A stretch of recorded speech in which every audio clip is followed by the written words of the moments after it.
Savez-vous que vous êtes important? Dis à ton voisin, tu es important. Dis à quelqu'un, tu es une personne importante. Et c'est pour ça que vous êtes là ce soir, parce que vous êtes important. Amen. Et Dieu vous aime. Il y a un verset de la Bible que j'aime particulièrement. Je vais vous le lire. Il se trouve dans Actes, au chapitre 10 et au verset 38. Et il dit ceci, Actes chapitre 10, verset 38. « Vous savez comment Dieu a oint du Saint-Esprit et de force Jésus de Nazareth, qui allait de lieu en lieu, faisant du bien et guérissant tous ceux qui étaient sous l'empire du diable, car Dieu était avec lui. » C'est un verset extraordinaire, parce que quand nous lisons ce verset, nous trouvons Dieu le Père, Dieu le Fils et Dieu le Saint-Esprit. Amen. Jésus n'a jamais agi seul. Il a toujours agi en communion avec le Père, oint du Saint-Esprit. Un seul Dieu, mais qui va se manifester d'une façon concrète pour notre vie. Et ça, c'est ce que j'ai compris. Moi, je suis né dans une famille chrétienne, 4 générations, j'étais la 4e génération, et je suis né en 1950, 5 ans après la guerre. Et puis, dans les années 68, vous avez connu 68, mai 68, les barricades à Paris, etc. Il y en a qui ont connu ça, hein, les baba cool, n'est-ce pas, les hippies et toute cette génération. Mais moi, je suis de cette génération-là. Et on était pas mal révoltés, pas mal révolutionnaires, pas mal, on va casser du flic, on va jeter les profs par la fenêtre, on va, pas vous, hein, aucun d'entre vous. Et on était un peu dans... Je suis pas allé à Paris, je suis jamais arrivé à Paris parce qu'à la frontière, les CRS étaient là, ils nous disaient vous n'allez pas plus loin. Et on n'allait pas plus loin. C'était CRS, aïe, aïe, aïe, aïe, aïe, aïe, aïe. C'était quelque chose. C'était quelque chose, hein. Et on se posait des tas de questions. C'était du moment la comédie musicale Air, vous vous souvenez, n'est-ce pas? Et puis il y avait vraiment plein de choses qui se passaient. Et moi, je prenais pas de drogue, mais on buvait pas mal un coup, même 2, même 3, je veux dire. Et on faisait pas mal de trucs un peu spéciaux. On était pas mal engagés dans plein d'histoires. On avait des posters qui nous venaient de Chine avec le petit livre rouge de Mao. Enfin, toutes sortes de choses dans ce goût-là pour ceux qui ont connu ça. On n'était pas très pratiquants de ces choses. Moi, j'allais au culte le dimanche matin. N'est-ce pas? Jusque midi, et après midi, on allait boire un coup au bistrot jusqu'à je sais pas quelle heure, jusqu'à pas d'heure. Et c'était ça ma vie. Mais un jour, alors que je vais dans une autre communauté, parce que j'avais des amis qui m'avaient un peu impressionné. Ils avaient eu un accident assez grave, la maman avait été tuée dans un accident de la route, et je les voyais en paix. Je les voyais avec un bonheur que je ne comprenais pas. Et eux aussi étaient dans une église protestante, dans un temple. Et je me suis dit, mais c'est bizarre ce qu'ils ont là. Je veux savoir. Et je suis allé avec eux dans leur temple.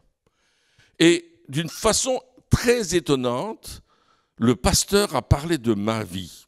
Comme s'il me parlait à moi. Comme s'il me montrait du doigt. Et je me suis dit, il y a d'autres personnes ici, mais comment il me connaît lui? Comment il sait ça? C'est pas normal quand même. Mais là, Dieu est en train de me parler. Et du haut de mes 18 ans, hein, le révolutionnaire, là, le militant, là, tu sais, je me suis dit, Dieu, je veux te rencontrer. Et j'ai demandé à Jésus. Je connaissais la Bible, j'avais lu la Bible, j'avais été au pré-catégisme, au catégisme. Le pasteur qui nous enseignait était un docteur du Nouveau Testament. Il opérait les noms dans le Nouveau Testament. C'était un gars formidable, mais je ne connaissais pas ce Jésus d'une façon personnelle. Je le connaissais d'une façon religieuse. Je le connaissais d'une façon formelle, mais je n'avais pas une relation avec lui. Et j'ai découvert que la foi, c'était pas une religion, mais c'était une relation avec Dieu. Et ce jour-là, ce dimanche matin-là, j'ai dit, Seigneur, je te veux dans ma vie. C'est toi que je veux. Et ma vie a complètement changé d'une seconde à l'autre. Je ne l'ai pas constaté moi-même. Il y avait un bonheur à l'intérieur, il y avait des choses que je n'avais plus envie de faire. Et je suis rentré à la maison et quelques jours plus tard, maman m'a dit « Pierre, il y a quelque chose qui a changé chez toi. » Je dis « Ah bon ?»« Ben oui, tu ranges ta chambre. » Et je vous assure, c'était le parcours du combattant. Hein. Pour arriver jusqu'au lit, il fallait passer sur les chaussettes, les caleçons qui traînaient, les chemises qui étaient jetées par terre, les bouquins qui traînaient. Et là, j'avais commencé naturellement à mettre les choses en ordre. Il y en a qui savent de quoi je parle. Hein. Généralement, hein. Messieurs, vous laissez vos chaussettes derrière. Mesdames, vous les ramassez. Mais ma mère, elle était vraiment pas contente. Et là, elle me dit, t'as changé? Ah, je me suis dit, j'ai changé? Comment ça se fait que j'ai changé? Qu'est-ce qui a changé? J'avais aussi eu un désir dans mon cœur, c'était celui de lire la parole de Dieu. J'avais besoin de lire cette parole. Alors que je la connaissais, je la lisais régulièrement. Je voyais cette parole, je l'avais lue, cette Bible. Mais là, elle se révélait à moi. Lorsque j'ouvrais la Bible, je la lisais avec amour. J'avais une passion. Je voulais lire cette Bible. Est-ce que ça vous est arrivé parfois? Les versets me sautaient au visage. Je dis, ah, j'ai trouvé quelque chose. Et j'allais trouver mon pasteur et puis il me disait, ça va te passer. Alors j'ai dit, non, ça ne va pas me passer. Je veux plus. Et puis j'ai découvert que Jésus s'était fait baptiser dans le Jourdain. Moi, à l'église réformée où j'étais, j'avais reçu 3 gouttes d'eau sur la tête à 17 ans et quelques mois. Et j'avais récité des phrases et des paroles qu'on m'avait dit un petit peu. J'ai encore la feuille, là, je pense, quelque part, si je ne l'ai pas achetée. Et je dis, veux-tu, Pierre, servir le Seigneur? Oui, je veux le servir. Et j'avais dit ça parce que c'était comme ça. Mais là, tout d'un coup, je découvre que Jésus, il n'a pas eu 3 gouttes d'eau sur la tête, il a eu toute la rivière sur la tête. Oh, je me suis dit, je vais trouver mon pasteur. Je dis, écoute, pasteur, je viens de lire dans la Bible que Jésus a été baptisé dans le Jourdain. On l'a plongé dans le Jourdain. Et moi, je vais te plonger dans l'eau, comme Jésus. Puis il me dit, oui, mais tu as déjà été baptisé, on t'a mis 3 gouttes d'eau sur la tête. Je dis, oui, mais 3 gouttes d'eau, c'est pas assez, je veux toute la rivière. Alors, c'était pas évident, parce que ça posait un problème de voisinage, là. Le Pierre qui voulait se faire baptiser à nouveau comme Jésus. Waouh! Mais c'est ce qui s'est passé. Ça a pris 2 ans avant qu'on me baptise, mais on m'a baptisé, on m'a mis sous l'eau. Je voulais être immergé, je voulais plonger dans l'eau, je voulais faire comme Jésus. Amen. Ah, c'était extraordinaire. Ma vie a commencé à changer. Je me suis rendu compte que j'étais mort avec Christ et ressuscité avec lui. Ouh, alléluia! Ma vie n'était plus la même. Et je voulais le partager à tout le monde. Alors, toutes les personnes que je voyais, je faisais partie d'une bande. On était une bande de copains. Hein, et moi, j'avais été boy scout. Hein, alors, on était toute une bande de copains. On sortait, on était devenus comment on appelait ça, des pionniers, je pense, hein, dans la hiérarchie. Je ne me souviens plus très bien. Mais j'avais été chef de troupe. Et, j'étais un battant, là, jamais allé sur le terrain. Mais là, j'étais leur parler de Jésus.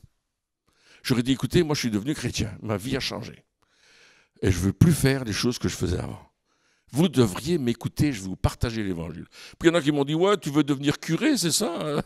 J'ai dit, je ne sais pas trop si je veux devenir curé, mais j'ai découvert Jésus. Alors ils se moquaient de moi, évidemment, sauf 2 de mes amis qui ont dit, nous, on veut aller voir ce que tu fais. Et ils ont donné leur vie à Jésus. Ils ont suivi Jésus-Christ et ils l'ont reçu comme Seigneur et Sauveur de leur vie. Waouh!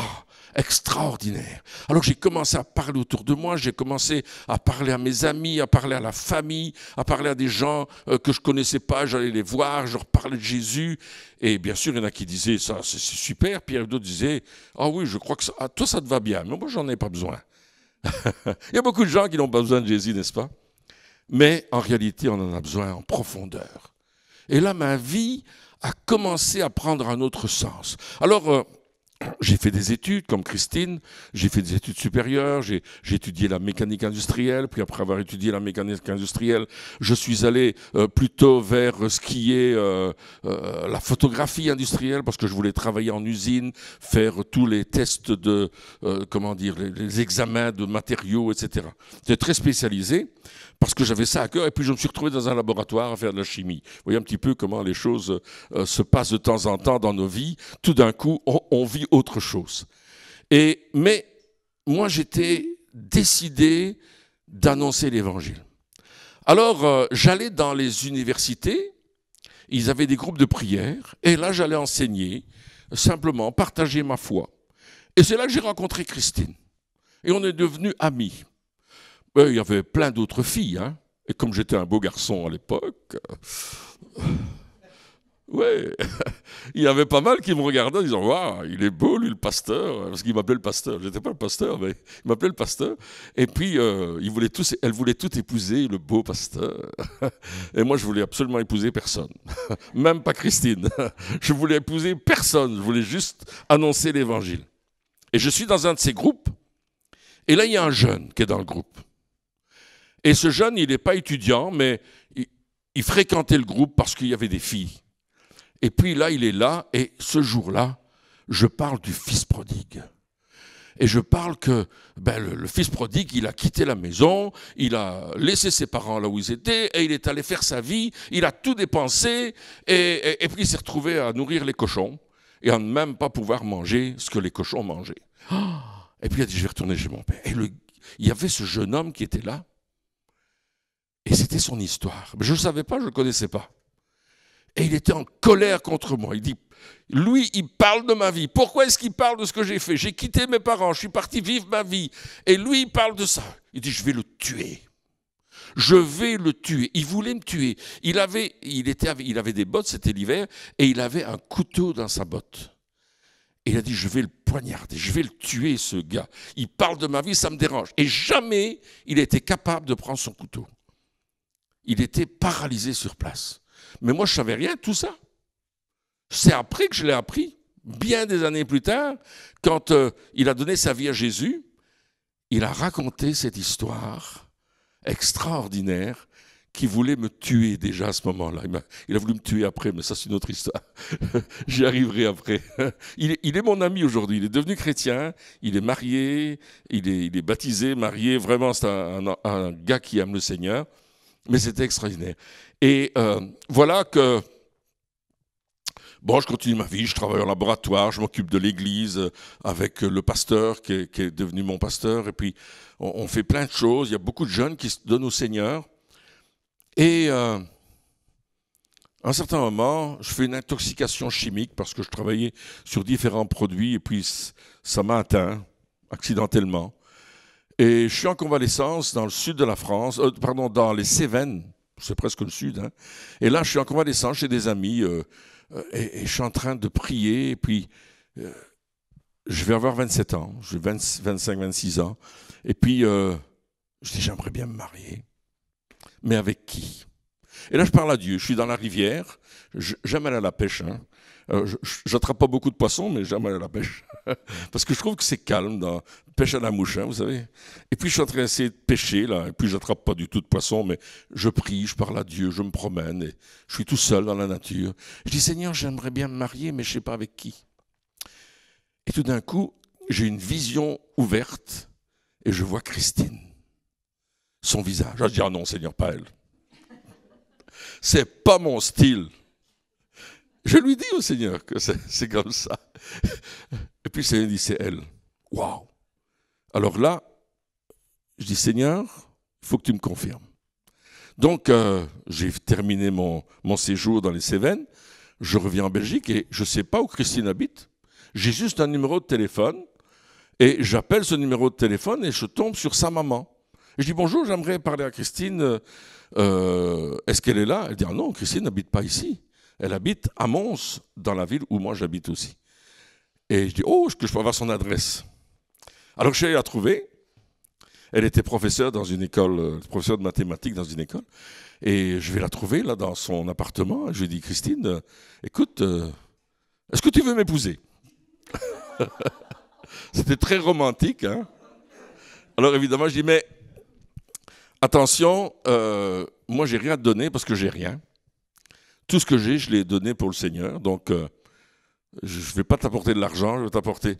Tout ce que je veux, c'est servir le Seigneur. Est-ce que ça te plairait? Elle me dit, oui, c'est ce que je veux faire aussi. Donc, on s'est mis à genoux et on a prié, on dit, Seigneur, si c'est ta volonté, conduis-nous et confirme que c'est bien comme ça que ça doit se passer. Alors, bon, je ne vous dis pas, on a demandé au Seigneur de nous confirmer. Et ce qu'il a fait, il nous a confirmé effectivement qu'on allait se marier. Alors, comme j'allais avoir 27 ans, très très vite, on s'est mariés. Et puis, on était jeunes mariés. Puis je dis à Christine, écoute, le Seigneur m'a montré qu'on allait avoir 4 enfants, 2 garçons et 2 filles. Et j'ai vraiment eu un rêve où je voyais mes 2 garçons et mes 2 filles dans mon rêve. Je dis, waouh! Elle me dit, oh, gloire à Dieu. Et qu'est-ce qu'on a eu? 2 garçons et 2 filles. Amen. 4.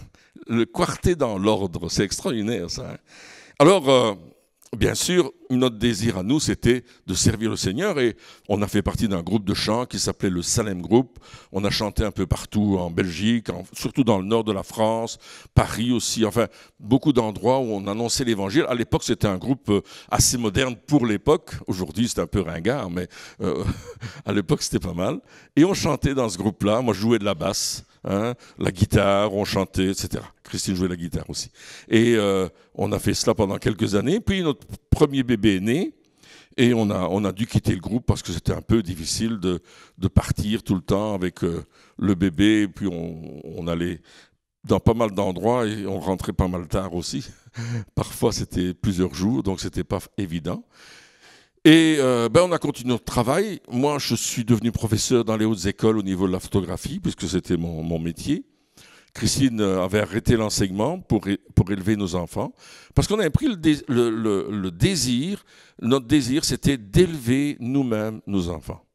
Et on a préféré être beaucoup moins riches, parce que Christine aurait pu travailler comme professeur dans les hautes écoles, même à l'université à la limite. Mais on a dit non, on veut élever nos enfants nous-mêmes. Et je veux dire, Christine, elle a allaité nos 4 enfants, chacun à peu près une année. Hein. Donc ça, c'était quand même extraordinaire.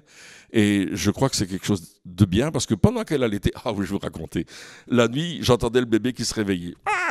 Alors je réveillais Christine, chérie, le bébé se réveille, on va voir ce qui se passe. Mais comme elle les allaitait, c'était normal qu'elle aille. Et puis, pendant qu'elle allaitait, Christine lisait la Bible. Et puis, elle s'endormait parfois en allaitant et en lisant la Bible. Mais elle lisait la Bible, et elle priait, elle prenait du temps, parce que ça prend du temps d'allaiter un bébé, n'est-ce pas? Et nos enfants n'ont pas été seulement élevés au lait physique, je vais dire, hein, humain, mais aussi au lait spirituel qui est la parole de Dieu. Et bien sûr... les années ont passé, les enfants ont grandi. Nous, pendant ce temps-là, on avait ouvert ce fameux café chrétien, ce coffee bar, comme moi je l'appelais. Et on avait, je veux dire un peu, je voulais absolument évangéliser. Mon cœur, c'était d'évangéliser. Un de mes mentors dans ma vie était Billy Graham. Vous avez connu Billy Graham? C'était mon mentor. Je suivais toutes ses émissions à la radio, sur Radio Évangile, n'est-ce pas? Je lisais tous ses livres. Chaque fois qu'il venait en Europe, je voulais assister à une réunion où il était, parce que c'était quelque chose qui m'impressionnait. Et alors je voulais évangéliser, je voulais devenir comme lui. Évangéliser comme Billy Graham. Bon, alors je dis, mais pour commencer là, il faut commencer naturellement. Et on est allé évangéliser d'abord dans les anniversaires. Et chaque fois qu'il y avait un jeune qui avait son anniversaire, on lui dit, écoute, fais une fête chez toi. Nous, on vient, on prend la guitare et on va chanter avec vous, faire des jeux, etc. Et on annonce l'évangile. Et très vite, le groupe de jeunes est passé de 0 à plus de 30 jeunes qui sont nés nouveaux, qui sont devenus chrétiens, qui sont passés par des baptêmes d'eau. Et très vite, moi j'ai dit, écoutez, je vais vous former pour faire du travail de rue, pour annoncer l'évangile dans notre ville. Et j'ai formé ces 30 jeunes-là, Christine et moi, on les a formés tous les deux, pour qu'ils puissent aller dans la rue, pour annoncer la bonne nouvelle de Jésus-Christ. Et j'ai été trouver mon pasteur, je lui ai dit, écoute pasteur, j'aimerais commencer un café chrétien. coffee bar. Ah, il dit, Pierre, on ne sait pas comment tu vas faire, tu es un fonceur, qu'est-ce que tu vas faire? Je dis, il faut. Et puis il y a un prophète qui est venu dans l'église et il a dit, oh, je vois cette église comme un hôpital qui va recevoir plein de jeunes et plein de gens. Je dis, pasteur, tu vois, ça c'est le coffee bar. Oh. Et on a ouvert un café bar. Et pour ouvrir ce café bar, j'ai loué un bus à 2 étages. Vous savez, ces bus anglais, double decker bus. Et j'ai loué un bus comme ça. Il y avait un bus qui s'appelait SketchUp, je pense. SketchUp, ouais. Et ce bus, je l'ai loué, il était aménagé pour faire des projections vidéo, il y avait des tables pour servir du café, et on a loué ce bus, je l'ai placé devant l'église, c'était au mois de novembre, un 11 novembre, il faisait froid. Si vous connaissez le Nord, il faisait froid, il y avait du brouillard, c'était un brouillard givrant. Les gens m'ont dit, jamais tu n'auras personne. Écoutez, dans le Nord, ils aiment le café. Ah, ça, ils aiment le café. Et on allait chercher les gens, on dit, on a un bus à 2 étages, on veut vous offrir une tasse de café. Les gens faisaient la file devant le bus pour rentrer dedans. Il y avait tellement de monde qu'on a dû ouvrir une pièce de l'église qui se trouvait juste en face pour accueillir ceux qui ne pouvaient pas rentrer dans le bus. Seulement, il y avait du monde. Et on m'a dit, mais comment t'as fait? Je dis, je sais pas, mais on va jeter le filet et on va ramasser les gens. Et c'est comme ça qu'on a commencé notre café chrétien. C'était l'ouverture. On a trouvé des tables, un restaurant qui fermait, on a racheté les tables, les chaises, et tous les samedis, on était là à partir de 5 heures du soir. On avait un temps de prière jusqu'à 7 heures. 7 heures, on ouvrait le café-bar, et waouh, on partait en rue, interpeller les gens. Et un jour, il y a un groupe de jeunes qui est venu, et leur but, c'était de casser du bois. Vous savez ce que ça veut dire, hein? Ils étaient armés. Et ils voulaient tout casser. Moi, je ne savais pas. Parce qu'on les embêtait à leur parler de Jésus. Ça les dérangeait tellement. Et le chef était en tête. Et vous savez, il y avait 4 portes vitrées au coffee bar. Et quand j'ai vu qu'il y avait des jeunes dehors, moi, je suis allé avec ma Bible. Et une bougie, on avait des bougies parce qu'il y avait des gens qui fumaient. Et nous, on ne supportait pas la fumée. Alors, il y avait des gens qui venaient nous visiter et puis ils fumaient. On permettait. Après, on n'a plus permis. Et puis j'ouvre la porte avec ma bougie et ma Bible en dessous du bras. Et le gars, il me regarde. Et je lui serre la main. Je dis, tu sais, Jésus t'aime. C'était le chef de la bande. Et quand je lui ai serré la main pour lui dire, Jésus t'aime, waouh, quelque chose s'est passé en lui. Il est rentré avec ses hommes, tous les casseurs. En fait, c'était une bande de voleurs. C'était des gens organisés. Ils volaient dans les magasins de pièces automobiles. Ils volaient du matériel de précision et ils le revendaient. Ils étaient très organisés. Ça, je l'ai appris après. Donc, il est rentré et je lui ai dit, mais tu sais, on parle de Jésus. Moi, je ne savais pas du tout qui ils étaient. Je ne les connaissais pas. Il s'est assis avec moi. On a parlé de Jésus. Il a dit, depuis que ma mère est morte, personne ne m'a jamais dit qu'il m'aimait. Tu es le premier. Et là, sa vie a changé. Il y a un de ces hommes qui sort, vous savez, ces bâtons avec des chaînes, là. Je ne sais pas comment ça s'appelle, là, des muchaku. Il sort son muchaku. Je lui dis, ici, on ne se bat pas, dans la poche et assis. Et il me dit, oui, monsieur. Et il s'assied. Je dis, oh, c'est pas moi, ça, c'est pas possible. Le gars, il s'assied. Je dis, wow. Je dis, oh, quelle autorité tout d'un coup. Et puis, il s'est donné au Seigneur. Et pour faire l'histoire courte, il est devenu missionnaire. Il est parti sur le champ missionnaire. Ça, c'est bien sûr des années après, mais il est un enfant de Dieu. Alors ça, c'est le plan de Dieu, la merveilleuse vie avec le Seigneur. Oui, il y a des moments difficiles, oui, il y a des moments où c'est pas évident de vivre, mais Dieu a agi avec une telle puissance qu'on a vu sa main à l'œuvre d'une façon extraordinaire. Alors je vais vous dire, dans l'église où j'étais, au début, on jouait avec un harmonium. Vous savez, on pédalait et puis il fallait jouer. Vous avez connu ça peut-être, hein? Ça faisait un drôle de bruit, là. Et puis, moi, je dis, écoute, moi, mon instrument, c'est la guitare. j'ai apprendre des chants à la guitare. Et puis petit à petit, on a formé les jeunes, commencé à faire un groupe de chant, on a commencé à avoir un clavier, une guitare basse, des tam-tams, à faire du bruit. Et puis la louange, ça swingait pas mal. Hein. Je vais vous dire, ça swingait pas mal. Et les gens aimaient ça. Ils disaient, wow, on aime ça, on aime ça. On aime cette louange qui transforme les choses. Et un dimanche matin, alors que je suis en train de conduire la louange, il y a une dame qui est là. Et je suis en train de chanter le tout premier chant, je lis ma partition, « Car ta bonté vaut mieux que la vie ». Vous connaissez ce chant-là ? « Car ta bonté ». Et puis je suis en train de chanter ça. Et tout d'un coup, je vois quelqu'un dans le fond, là, qui me fait « Elle est morte ». J'arrête de jouer la guitare. Je dis, les gens me regardent, « Pierre, qu'est-ce qui se passe ?» Et je dis, « Notre sœur vient de partir près du Seigneur. » Je ne voulais pas dire elle est morte. Le pasteur était absent ce jour-là. On avait un frère américain qui venait prêcher. Et voilà. Puis je dis, Seigneur, qu'est-ce que tu es en train de me faire? Un dimanche matin, elle meurt dans le culte. Le pasteur n'est pas là, mais qu'est-ce qu'on va faire? Aïe, aïe, aïe, aïe, aïe. Je n'ai pas crié aïe, aïe, aïe comme les Espagnols. Hein. Je n'ai pas dit aïe, aïe, aïe, aïe, aïe.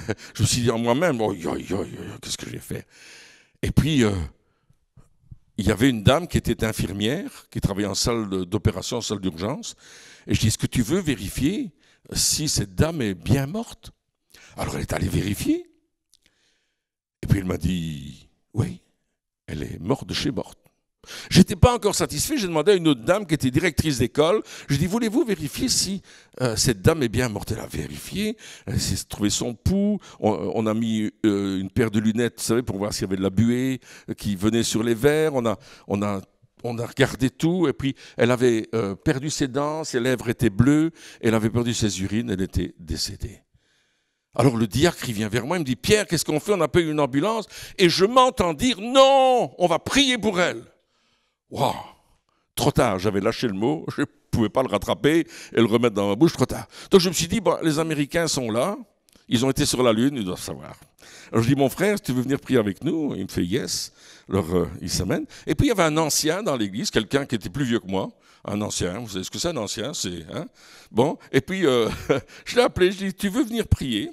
Et on s'est mis tous les trois autour de la sœur qui était affalée sur sa chaise, et... j'entendais le frère américain qui murmurait une prière en anglais. Whisper, on dit en anglais. Et puis, il y avait le frère ancien, lui, qui avait les mains jointes, les yeux fermés et la bouche fermée. Il priait dans son cœur, et je crois qu'il priait sincèrement. Et puis, il y avait moi qui regardais, je me dis, s'il ouvre les yeux, je lui dis, prie! Mais il n'a pas ouvert les yeux. Alors, il y avait un silence, vous savez, un silence de... Je l'avais dit, un silence de mort dans la salle. Et puis j'étais là avec cette personne et j'ai fait la prière la plus théologique de toute ma vie. J'ai dit, Seigneur, tu la reprends ou tu la laisses, mais tu fais quelque chose. Et j'ai rajouté, au nom de Jésus. Et au moment où j'ai dit ça, la dame a commencé à secouer ses mains et à dire, merci Seigneur de ce que je suis dans ta maison. Puis elle a ouvert les yeux, elle m'a regardé. Elle m'a dit, m'est arrivé quelque chose? J'ai pas osé lui dire, t'étais morte, on t'a ressuscité. Je dis, si elle retombe morte sur le coup. Et je lui dis, ben oui. Elle dit, mais je suis toute mouillée, mais qu'est-ce qui se passe? Je dis, écoute, t'as eu un malaise. Il me dit, oui, effectivement. Je dis, gère pas la tartine que j'ai mangée ce matin. C'était assez épique, n'est-ce pas? Je dis, oui, mais bon, on va te prendre sur la chaise, on va te conduire à l'entrée de l'église, et puis... je vais prendre ma voiture, je vais te ramener chez toi. Lui, il me prend sur la chaise, mais je peux marcher. Elle s'est levée, elle est partie. Bon. Et ses enfants, ben, c'est déjà une dame d'un certain âge, ses enfants ont dit, écoute, ça va pas comme ça, pasteur, il faut la mettre à l'hôpital, on doit l'examiner. Puis les médecins l'ont examinée. Et la doctoresse qui avait les résultats a dit, écoutez, si ce que vous racontez est vrai, entre guillemets, elle devrait être paralysée la moitié de son corps. Mais il n'y a aucune séquelle, il n'y a rien. Elle n'a rien, elle est en bonne santé.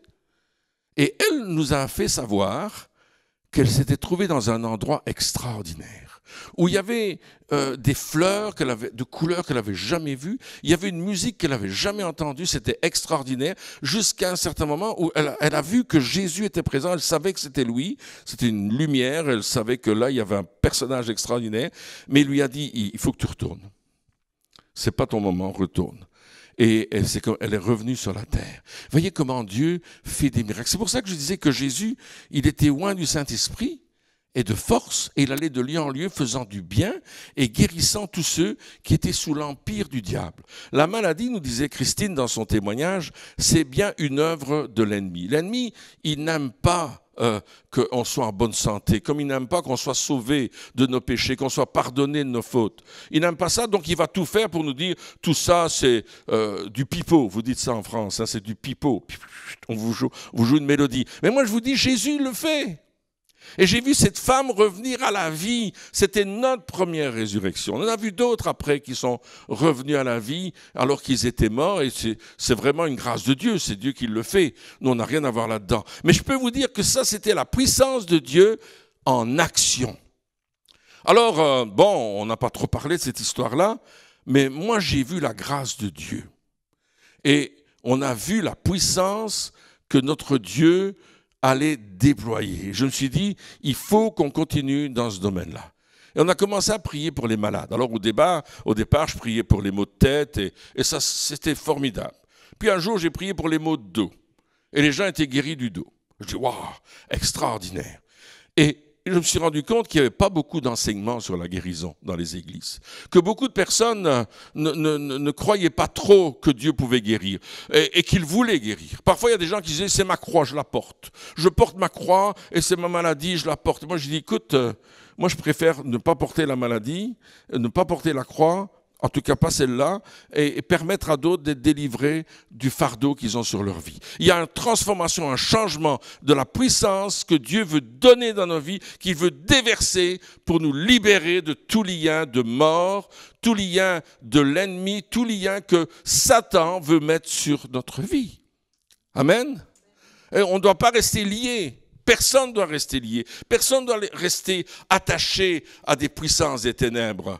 Parce que la maladie nous handicape. Lorsque nous sommes malades, on ne peut pas travailler. On n'est pas de bonne humeur tout le temps. On a mal partout. Vous avez remarqué ça? La maladie elle nous handicape, quelle qu'elle soit. Quelle que soit ta maladie, ça t'handicape. Et je vais raconter l'histoire de cette femme. Ça se passait au Québec, dans la ville de Gatineau, dans la rue principale. Et il y a une dame qui vient, qui était à La Réunion, c'est une avocate. Elle travaille au gouvernement. Et alors, on a plusieurs guérisons dans La Réunion. Et puis, à la fin de la réunion, alors que je suis en train de remettre la guitare dans sa boîte, cette jeune dame vient vers moi et elle me dit, « Pasteur, pourriez prier pour moi ?» Les gens sont déjà partis. Parce que, voilà, j'ai joué au rugby pendant des années. Une petite dame assez trapue comme ça. Et j'ai mal partout dans mon corps. Je dois me tenir contre le mur. Je vais chez le kiné. Vous dites ça, kiné, ici? On fait des infiltrations. J'ai des traitements antidouleurs inimaginables, mais j'ai toujours mal, nuit et jour. Je ne peux pas dormir. J'ai mal partout. Je suis cassé. Et elle dit, voulez-vous prier pour moi, s'il vous plaît? Je dis, oui, bien sûr. Et elle m'explique ça. Moi, je n'ai pas compris toute son histoire parce que, d'abord, parfois, il y a l'accent du Québec qui est un peu difficile. Je ne capte pas toujours ce qu'on me dit. Et puis, je prie pour elle. Je dis, je vais prier pour vous. Je vais prier pour que votre bassin se rééquilibre. Alors, quand on a mal de dos, c'est ce que je fais. Moi, je prie pour un équilibre dans les os pelviens, dans votre bassin. Et je prie pour ça. Et puis, je dis, maintenant, j'aimerais que vous asseyez sur cette chaise. Et dans cette église, ils ont des chaises rembourrées, des belles chaises bien rembourrées. Je dis, asseyez-vous. Elle s'assied, je dis, et quand elle était assise sur cette chaise, avec ses chaussures, ses pieds ne touchaient pas par terre. Et je dis, voulez-vous enlever vos chaussures? Elle enlève ses chaussures. Et je dis, ok, tendez vos jambes. Maintenant, elle tend ses jambes. Et je prie pour les jambes. Et je ne vois absolument rien se passer. Mais quand elle baisse les jambes, sans ses chaussures, ses pieds touchent le sol. Et cette femme a témoigné qu'elle avait grandi de 2,5 cm. Et dit, la preuve en est, c'est que mes pantalons sont trop courts, de 2,5 cm. Aujourd'hui, elle est complètement guérie de ces douleurs qu'elle avait dans le dos. Elle est complètement guérie de toute la maladie qui était due au choc et à tout cela. Et quand on va dans cette région-là, eh bien, elle nous loge dans sa maison. Elle est reconnaissante de ce que Dieu a fait. Il faut être reconnaissant de ce que Dieu fait dans nos vies, n'est-ce pas? Il faut savoir dire, Seigneur, je te remercie de ce que tu fais, que tu me guéris. Parce qu'elle dit, la seule solution qui me restait, c'était l'opération. C'était de m'opérer, de couper certains os. Je ne sais pas trop ce qu'ils allaient faire. Mais elle dit, là, j'ai été guéri et je remercie le Seigneur de m'avoir guéri complètement. Voyez-vous, la puissance de Dieu est là pour nous toucher, pour nous guérir, pour nous transformer. Ça, c'était la guérison de cette femme. Dernièrement, ici, on vient de faire une conférence de guérison qui a terminé mercredi passé. Et pendant cette conférence, une femme qui avait fait un AVC avait le côté droit, complètement paralysé. Son visage était tout paralysé et elle n'avait plus de vision de cet œil-là, etc. C'est terrible. Et pendant la réunion, bam, touchée par le Saint-Esprit, complètement guérie. La douleur disparue, la vision revenue. Elle est venue témoigner le lendemain. Une dame qui avait des douleurs dans tout son corps est venue pour la toute première fois. Elle est venue à la réunion, là, et puis tout d'un coup, on commence à prier pour les gens, elle s'avance. Le premier soir, quelqu'un prie pour elle, et elle s'en retourne chez elle, une dame d'un certain âge, en disant « Waouh, la douleur a disparu. » Mais pendant la nuit, la douleur revient. Encore pire. Alors le lendemain, on lui dit, il faut que tu reviennes, lui dit quelqu'un dans sa famille. Ah non, elle dit, ça n'a pas marché. Ils ont prié pour moi et la douleur est revenue. Et puis elle est quand même venue, convaincue que Dieu voulait faire quelque chose dans sa vie. Parce que sa belle-fille lui avait dit, il faut que tu reviennes. Elle est venue, on a prié pour elle ce soir-là. Et instantanément, du sommet de la tête jusqu'à la plante des pieds, les douleurs qu'elle avait dans tout son corps ont disparu et ne sont pas revenues jusqu'à aujourd'hui. Une autre dame avait été opérée de son épaule. Ça faisait des semaines qu'elle ne dormait pas parce qu'elle avait tellement mal dans l'épaule. Et ce soir-là, elle s'est avancée. On a posé la main sur elle. Quelqu'un a posé la main sur elle, quelqu'un de notre équipe, je ne sais pas qui, ça n'a pas d'importance, parce que c'est Dieu qui guérit. Et elle a dit, j'ai senti une chaleur toucher mon épaule. C'était vraiment un effet extraordinaire. Et elle dit, elle est revenue le lendemain pour dire, j'ai dormi comme un bébé, la douleur n'est pas revenue. Alléluia. Plus besoin de prendre de calmants, plus besoin de prendre d'antidouleurs, parce que vous savez, c'est ce que Dieu veut faire dans nos vies. Je parlais d'un monsieur, j'étais en Suisse dans une réunion des hommes d'affaires du plein évangile, il y a un monsieur qui s'avance et il me dit, je dis, pourquoi vous avancez-vous? Il me dit, parce que j'ai des maux d'estomac terribles. Et avant de prier pour lui, je dis, Seigneur, qu'est-ce que tu veux que je fasse? Il me dit, prie pour sa tête. Ah, heureusement que je ne suis pas chirurgien. Hein. Il y a des maux d'estomac et Dieu me demande de prier pour sa tête. Donc je prends son cou dans mes mains et je dis, au nom de Jésus, sois guéri dans ton cou et dans ta tête. Monsieur va s'asseoir, il dit, ce pasteur-là, il ne sait pas où se trouve l'estomac et où se trouve la tête. Il confond l'un comme l'autre. Il rentre chez lui. Et en fait, ce que ce monsieur ne m'avait pas dit, c'est que depuis des années, il prenait un médicament parce qu'il avait des douleurs dans la tête. Et il prenait peut-être plus qu'un médicament. Et le lendemain matin, il va promener son chien et sa femme lui dit, mais t'as pas pris tes médicaments? Ah, il dit, j'ai plus mal à la tête. En fait, vous savez ce qui se passait? Les médicaments faisaient mal à son estomac. Et il était guéri de l'estomac en étant guéri de la tête. Et ce soir, Dieu veut faire cela aussi. Il veut toucher nos vies. Si vous avez besoin d'une guérison ce soir, si vous avez besoin d'une guérison, vous qui regardez le message de ce soir, eh bien, Dieu veut faire ce miracle dans votre vie. Simplement, attendez-vous à lui et dites, Seigneur, je m'attends à toi pour telle et telle chose. Peut-être c'est les genoux. Moi, je crois qu'il y a plusieurs personnes qui ont des problèmes dans les genoux. Et vous avez vraiment du mal lorsque vous marchez. Dieu est en train de guérir ce genou. Il y a d'autres personnes qui ont des douleurs dans la nuque. Et je vois Dieu qui met sa main sur cette nuque et qui enlève la douleur. D'autres personnes ont des problèmes dans les articulations. Ça, c'est quelque chose de terrible d'avoir mal dans les articulations. Eh bien, Dieu veut vous toucher aussi dans ce problème. Ça peut être une tumeur. tumeur que Dieu veut enlever, une tumeur que Dieu veut dégager de votre vie. Moi, j'ai vu quelqu'un qui avait une grosseur comme une petite pomme là, dans le haut du dos, c'était il n'y a pas longtemps, et puis je prie pour cette dame, j'ai dit au nom de Jésus, je commande à cette grosseur de disparaître. Et la dame, je dis, sentez votre grosseur, elle dit non, ça n'a pas changé, il n'y a rien qu'à bouger, etc. Elle rentre chez elle, le lendemain elle revient, elle dit, la grosseur elle n'est pas plus grande qu'un petit pois, c'est parti pendant la nuit, il n'y a plus que ça, alléluia. Jésus enlève les tumeurs, Jésus enlève les choses. Alors c'est un combat évidemment, Christine nous a partagé qu'elle croyait bien que Dieu voulait guérir les autres, mais elle, c'était plus difficile.